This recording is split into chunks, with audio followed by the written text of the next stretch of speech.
听会儿中医里的伙伴们，大家好。这一到春天呢，很多人容易感冒。其实感冒啊，你不治疗它，7天也好了。如果你吃一个感冒药，吃7天才好，那这个感冒药是没有效果的。感冒药吃上以后呢，必须当天不能跨过2天，感冒必须好。如果不好的话，这个药是不对的。那么很多人发现感冒好了以后啊，这个后遗症，这咳嗽总也不好。那么长期的咳嗽呢，引起重视，上医院去检查一下。那么支原体培养的发现是阳性。那么支原体肺炎呢，可能一些西医用阿奇霉素它属于微生物嘛，用阿奇霉素来治疗。但是呢，往往效果不那么明显。那么呢，有没有中药的方剂治疗这个效果非常好的？那其实有的。张仲景有个方子叫5苓散这个很多人一提这个就觉得有点奇怪，为啥呢？大家觉得这个好像是下焦的膀胱气化不利水湿内停的时候用这个方子。那这个支原体肺炎呢，在上面肺的属于上焦，那与这有关系吗？有关系人体是个整体，中医把人体归类为一个有机的整体，任何一个地方有问题那么人体都会引起相关的病变。说肺的和下焦有关系吗？和中下焦都有关系上焦、中焦和下焦它是联系到一起的。那我做个比喻的话，说人体是个3楼3层楼。那上焦呢，心肺相当于3楼，脾胃呢相当于2楼那么肾、膀胱大小肠都属于1楼。那我们来分析一下，如果1楼的下水道堵了，或者2楼的堵了，那么3楼的一定下不来。下不来的话它就不往下走，我们说3楼的人这个水就会往上反。那么在人体当中呢，不是往上反水，而是肺气不降的时候人就会咳嗽。有人说了，那已经化验出是支原体感染了，你咋还说这个肺气不降呢？中医的表述包括它的原理和西医不一样中医认为呢，如果人体水湿不往下降，不往下走，这个内环境就不好，所以给外邪以可乘之机，所以支原体就进来了。那就好比啥呢？就是我们过去的朝代当中中国这个封建朝代最后一个王朝比如清朝。那为什么在明朝唐朝外邪外敌很少入侵我们？包括汉朝匈奴入侵我们，最后被汉武帝给打跑了，打到欧洲去了。为什么？因为我们国家强大。那为什么到清朝的时候八国联军都侵入到北京了呢？这个圆明园都火烧了。什么原因呢？因为我们太弱了清朝的时候，那时候的统治阶级慈禧太后这些人比较弱。我们说当你内在的体质比较弱的时候，外邪就强大。所以呢我们看就是弱小的国家往往没有抵抗力。比如像伊拉克、叙利亚这样的国家，外邪随地入侵。那么大家看，为什么伊拉克被美国随便一找个借口就侵略了给打他一团糟，给总统都给俘虏了，然后上吊给吊死了用绞刑。那为什么他不敢入侵中国呢？因为我们的中国今天足够强大这个别说八国联军，就他10个国家的联军他也不敢入侵中国，就是正气比较强。那么人体也一样，说支原体这个微生物随时都在空气中存在着，在我们身边存在。那为什么有人就得支原体肺炎，有人就没得呢？说明这个人内在的体质有问题。说白了，如果中焦和下焦水湿代谢不利，那么肺气降不下来肺津液无法下行，那么就会引发这个什么问题引发这个肺部的感染相关的问题。所以我们想一想当年新冠病毒发作的地方是在武汉。我记得当时新闻媒体报道是什么？武汉发作病毒之前一直连雨天，下了很多天雨。本身武汉这个地方也非常潮湿，大家看挨着长江所以你看潮湿的地方的人，包括像我们看四川，盆地比较潮湿，所以他吃一些麻辣的东西，这就去湿邪。我们发现你脾胃弱的时候不愿意吃饭，你吃辣就能吃下去，因为辣椒去湿尤其胡椒、辣椒配合在一起，它去湿气，完了提升胃口。所以当你脾胃湿邪重的时候，那你就是脾胃就虚弱，胃湿和降。我们说清阳不升，浊阴不降，饭量就小了饭量小。那么如果这时候外面环境阴雨天，连续阴雨天比较有湿邪，湿邪在侵犯脾胃，那就会导致脾湿健运，胃湿和降，胃气上逆。胃气也不往下走，往上走的话，那么大家知道吗？肺气是从胃降的，肺气也不降，肺气不降的话，肺中有津液不能下行我们说有些人练功的人说舌底上颚，然后感觉舌里头津液下行这都是觉得是宝贝，是养生的宝贝，被称为金枝玉叶那你这肺口干的话，如果口渴口干，饮水还不缓解，是什么呢？不是说你渴了，而是你肺的津液不下行了。那不下行，人就口渴口干，完喝水还不缓解，因为你喝的是水，但你需要的是津液，肺的津液不下行，那我们说什么叫湿邪呀？就是该下去的、该走的东西不走停留在那里，生理的代谢废物留在那儿了，这就是湿邪。所以肺部的津液停留在肺部，它没下来，这就是成为痰饮。留在胃中也是，胃中也会有水饮的这些人渴了还喝不下水去，为什么？胃中有水饮嘛，他喝不下去。我们说胃津液不下行，所以成为内湿。内湿相当于我们国家内部的那些汉奸叛徒，一旦有外敌入侵的时候，这个外敌和那边的汉奸合在一起，同气相求外邪和内在的湿邪，他俩同气相求，就像坏人他会找坏人一样。所以我们看战争年代，这个汉奸就会和外面的敌寇合在一起了所以汉奸走狗他一定和那个侵略我们的外寇他俩是狼狈为奸。那么在人体也是，人体的内湿和外湿会合在一起从而给病邪留下机会。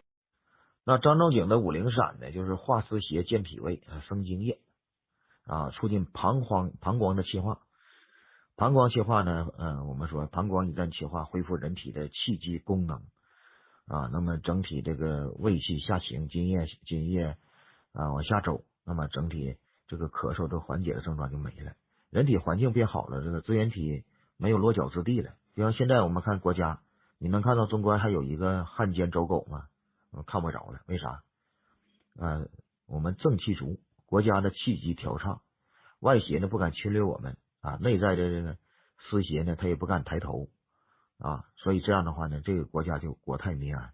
那我们看支原体它就属于一个外邪之一那我们真正得这个病的病因就是你水湿内盛，在中焦和下焦在膀胱和脾胃之中湿邪很盛，膀胱气化不利造成的。治法呢就是利水渗湿，温阳化气。我们用的方子就是张仲景的五苓散加减方。所以在中医当中，它不提支原体可以统称为外邪。所以当你身体正气足了，气机调畅了，就可以驱邪外出，这个邪就出去了，没有个落脚之地了。所以我们国家强盛的时代，你看汉奸走狗都没了。大家知道吗？抗日战争时期日本侵略中国的人这个也很多100-200万，但是汉奸我们国内的汉奸和走狗不照日后少这为什么？这个外邪来的时候，内在的湿邪也会有，但太平年代这些人就抬不起头来了，被压制住了。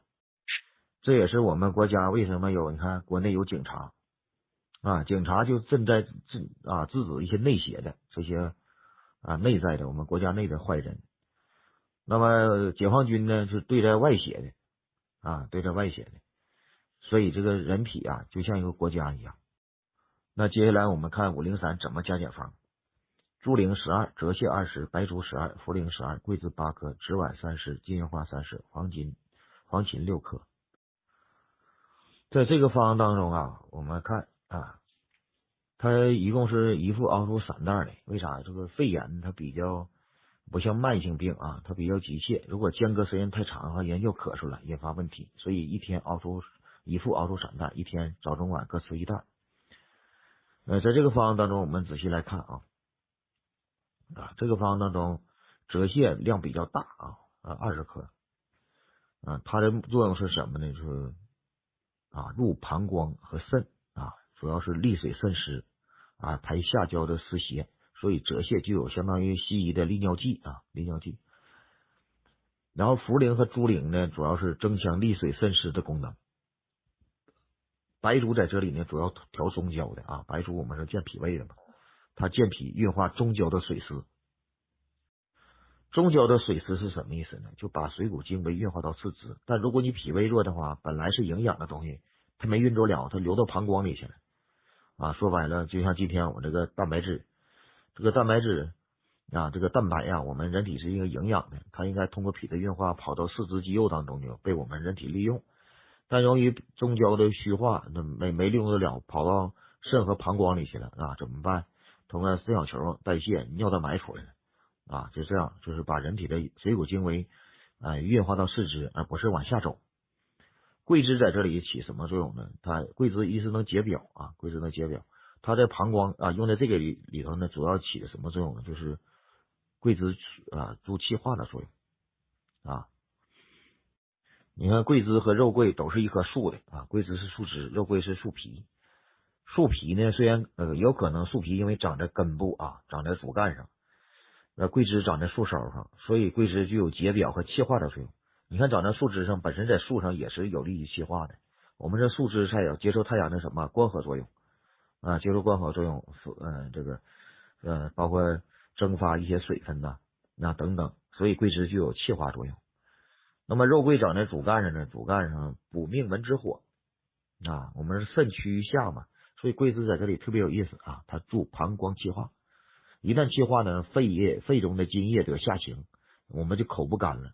口干有时候不一定是阴虚，有可能是你的膀胱的气化功能不好。所以有些肾阳虚的人他经常口干，喝水也不缓解，就是因为你是肾阳气化的功能不好。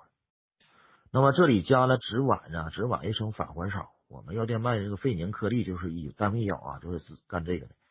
纸烷这个药特别好我们小量用的时候，2-3克用的时候，它具有温肺下气的作用下气同时还能消痰，消痰就消肺中的水湿呗第一个作用。但如果量大一点呢，比如60克以上还90克以上，纸烷能通大便。